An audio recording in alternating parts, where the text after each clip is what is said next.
about 1 o'clock in the afternoon, and I'd spent the whole morning driving here. I'm about 4 hours away from home, and I've been here before. Came here for the first time last year, and I'm back again because there's big carp in this lake here. I've been out here throwing cattle cubes, getting ready for this afternoon, evening session here. I've thrown out about 2 gallons, this bucket, 2-gallon bucket worth out here with the bait boat. It's too windy to throw them with the bat. So that's it for the bait boat. This is my last run with the bait boat. I'm gonna go get checked into the hotel. I brought a whole bunch more cubes, like 2 5-gallon buckets. I'm just gonna bring this little bucket, 2 gallons at a time out here because it's just too heavy to carry all the way out here. It's about a half-mile hike from the parking spot to this spot here. And there are many places on this lake that I could fish that are pretty close to the road, but there's also lots of people in those areas. You know me, I like my solitude. Plus, I don't want to put in the time and effort to bait up a place only to come back later and find somebody's already sitting in that spot. That would suck. But I've spent the last couple hours out here baiting a couple different spots, so I got a plan B. Let's go check out the accommodations. There shouldn't be any surprises because I've stayed at this place before, so hopefully there aren't any surprises, but you never know. All right, so no surprises. Accommodations are good. Nice room. Look, check out the view here. I think it's pretty sweet. Can you see anything? Is it too bright? Just a nice double queen hotel room. This is going to be my home for the next 3 days. I've got 3 days worth of food here in all these containers. Just got it all packed up, so I don't have to go looking for food anytime during this trip. I can just focus on fishing. That's all I need to do. All taken care of in the food department. So I'm going to be fishing 2 sessions a day, starting out with the evening session here today, and then it'll be a morning and an evening, and then a morning and an evening. So I'm sure this is going to be broken up into several videos. This is just the first day. It's about 3:15, so it gets dark around 8:30 these days. I'm going to get going, get the shoes on, get over to the lake. Take me about a half hour to get there, and get on the bank and go fish that spot that I just baited up earlier. See that right there? Buffalo slime from Texas. No buffalo in this lake though. I mean, there might be a few, I guess. Alright, so hook baits for tonight's session is vanilla tiger nuts from Tom's Baits. In case you're wondering, this Tom's Baits thing, this is 100% me and me only. Okay, I don't like farm that out to anybody else or anything like that. I make these are the exact same thing. What you get is the exact same thing that I use. I just make bigger batches than I used to. And you order it, it gets shipped out by me. I wrap it in bubble wrap, I put it in the box, I take it to the post office. It's all me. Just a one-man operation. This is the only hook bait I brought with me here tonight, just the vanilla tiger nuts. Don't need anything more. Same with the sinkers. I make them in my garage. And now that I'm selling them, I just make much bigger batches than I used to, just for myself. And yeah, it's all handmade by Tom here if you buy any of these bait and tackle. Of course, there's a video on my channel that shows you exactly how I make these flavored tiger nuts. You can make your own if you don't want to buy them. It's really shallow off the bank here. Just really goes out really slow decline out into the water. So definitely need some boots to walk out there to land a fish, because I can't land a 30-pound fish in 6 inches of water. It doesn't work very well. But I'm not landing a fish right now. I just need to get some water to wash my hands. The water quality at this place is spectacular. It's the clearest water I've ever seen in Iowa. That's why I love it. That's why I'm back. Unreal.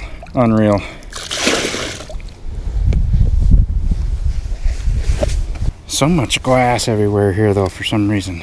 Tons of it. This pack bait I put together on the tailgate about 20 minutes ago before I made the hike back here. And it is a mix of old-fashioned oats, a can of cream corn, and a can of chili beans. There's a bean right there. So spicy corn. The ratio is 8 cups old-fashioned oats, 2 cups sweet feed. That's a 4-to-1 ratio.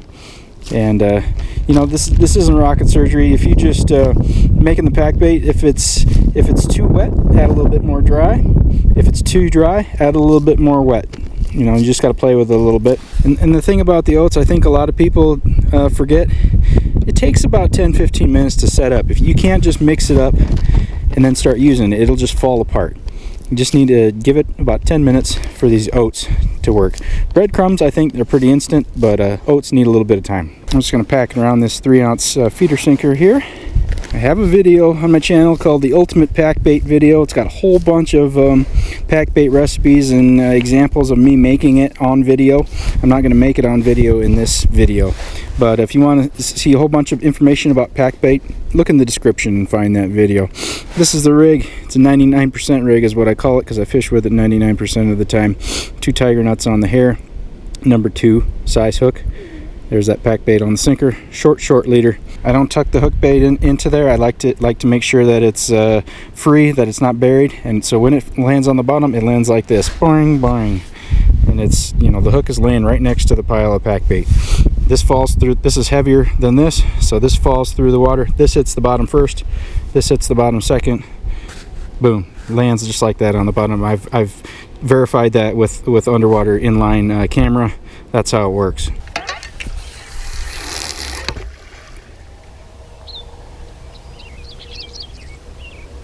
Okay, it just hit the bottom.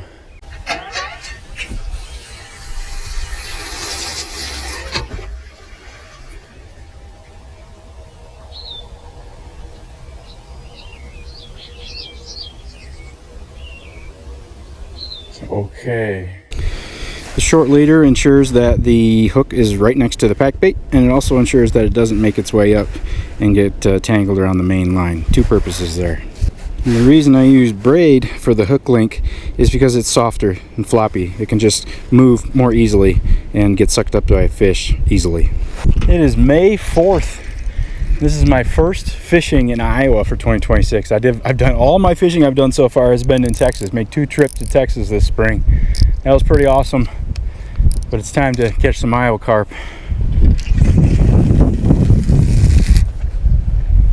Couldn't really tell how deep that was there by the landing of the bait on the bottom. It had a kind of a, I don't know, scattered landing it, but it wasn't a real definite thud, so maybe there's weeds out there. This spot here is a lot different than last time I was here. I was here last fall, back in October. Where I'm standing right now was underwater. It was under a couple feet of water. The former water line is way back there.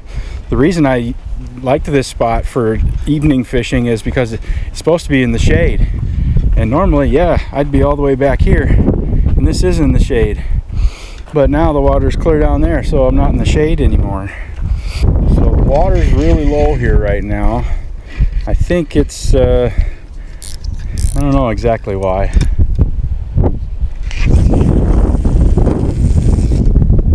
Okay, felt the bottom there definitively there. 10-12 feet of water was what it felt like. I know it's May, and a lot of places in the country feel like summer's getting started. I mean, when I was in Texas, it was in the upper 80s most days. It was hot. It was summer, but we're still in early spring here in the Northland. I'm gonna get a water temperature here in a little bit, but I bet that water's still in the 50s. So yeah, I'm not gonna be putting it out too deep. And I didn't put out very much bait today either for that reason too. Water's still cold here. Takes a while for spring to get started. I'm fishing up in the upper reaches of this reservoir because it's early spring, and this is where the water's going to warm up first. This is where all the different species of fish are going to come up this way to do their spawning in the spring. Got a brand new unhooking mat for the season. Has yet to have any fish slime on it. It's just a yoga mat. This particular one I bought is a little bit thicker than the one I've been using the last few years, but still pretty thin, really portable. Just roll it up like that and strap it on my backpack. Oh, 65. That's a little warmer than I thought. Still feels chilly on my feet. Oh, there's a stick bug right there. Look, stick bug. It was swimming in the water.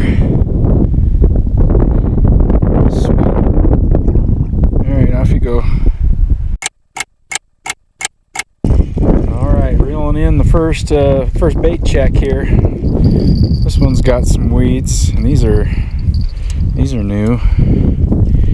Okay, that was right when I picked up when I started reeling it in. I already had weeds, so this particular one was laying in a clump of weeds. The other one I reeled in and rebaited already. It didn't have any weeds on it, so we've got some clumps of weeds out there, spotty weeds. And that's no surprise. This place gets really weedy in the summer, and I'm here trying to hit that sweet spot with water temperature and before the weeds start coming in real thick. You know, I want warm enough water temperature where the carp are pretty active, but still not quite warm enough where the weeds are just unmanageable, you know. Yeah, this third one is even worse. Yeah, okay, got to figure out the weeds today.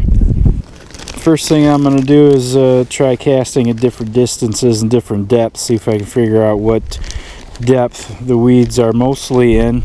I'm going to put this one kind of a little less far out than I did previously. Last time I did about 40-45 yards. I'm going to do about 30-35 in a little bit shallower water and see if there's less weeds.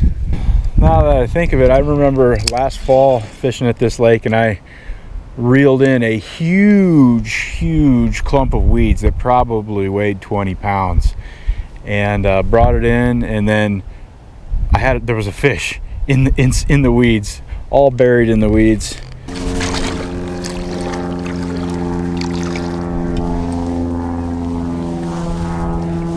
Look at that. I don't think I've ever caught a clump of weeds that big. I'm gonna bring it up and weigh it. Let's weigh it. Oh, there's a fish. There's a fish in it. It just moved and it scared the crap out of me. Yeah, weeds.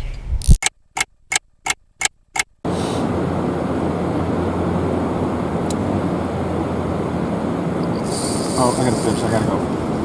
Bye.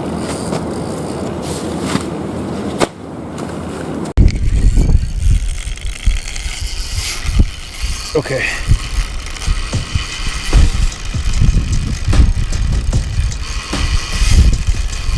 Okay. I'm just waiting for this fish to stop. And he's not stopping.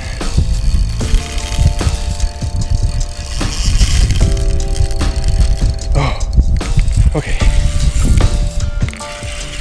I was just calling my wife because I was getting real bored here and planning on getting skunked. About 15 minutes until I have to leave. This place has hours. They close the gates at 9 p.m. And if you're not out here, you get locked in. And I don't want to camp here tonight with no tent. I've been seeing the occasional fish jumping, but not that much. I don't think I'm gonna mess around with the boots. This fish is way down here. I gotta go get them. There's logs right there. There's logs in the water right there. I picked this spot because there's logs in the water down here. There's logs in the water down there. I'm right in between two big bundles of trees in the water. Oh yes, it's a good fish.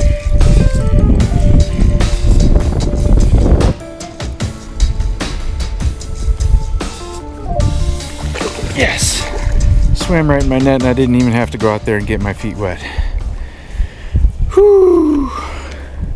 Well, this is not one of the giants that I drove 4 hours to come fish for, but I'll take it. Real nice fish nonetheless. I'm not gonna weigh them. Low teens, 12, 13, something like that probably. First Iowa fish of 2026, and it's a nice one. There's much bigger fish in here. I think last time the biggest fish I caught was in the upper 20s, 26, 25, something like that. And I'm positive if there's a 25, there's a 30.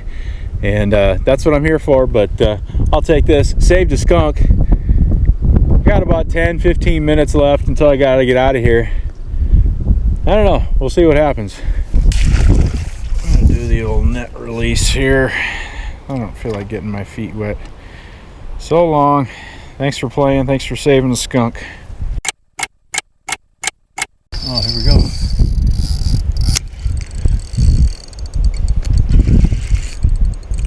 Coming alive at sunset. is actually packing up. I've already, that rod I just caught that other fish on, I just put that rod away. Because even if the fish are biting, I gotta go. It's unfortunate, you know. That's just the way it is. We've got some weather coming in. The wind has been picking up. It's really windy. I'm kind of hiding behind the wind. You know, I see whitecaps in the lake over there. And colder temp tomorrow. It's high of 59 tomorrow. It was 79 today. Can I net this fish from the shore? I think I can.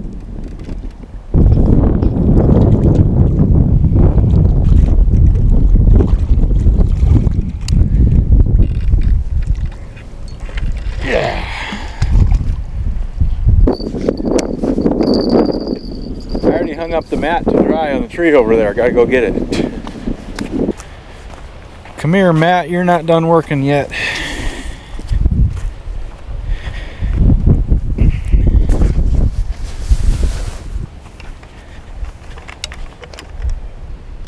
Oh yeah. Vanilla tiger nuts for the win.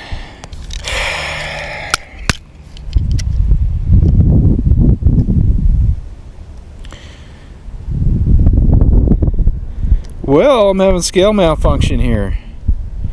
Okay, this fish is quite a bit bigger than the one before it. This one's pushing upper teens, I'd say. 16, 17, something like that. I got one rod, one bait in the water yet. Hasn't gone off yet. I guess I'm just gonna continue packing up like I've been. I keep saying, I gotta go. It doesn't matter if the fish are biting. Got a hard ending point here. Hard schedule on this fishing spot. All right, you're free to leave. Thank you very much. Yeah, I won't be rebaiting this one. This one's gonna get put away now.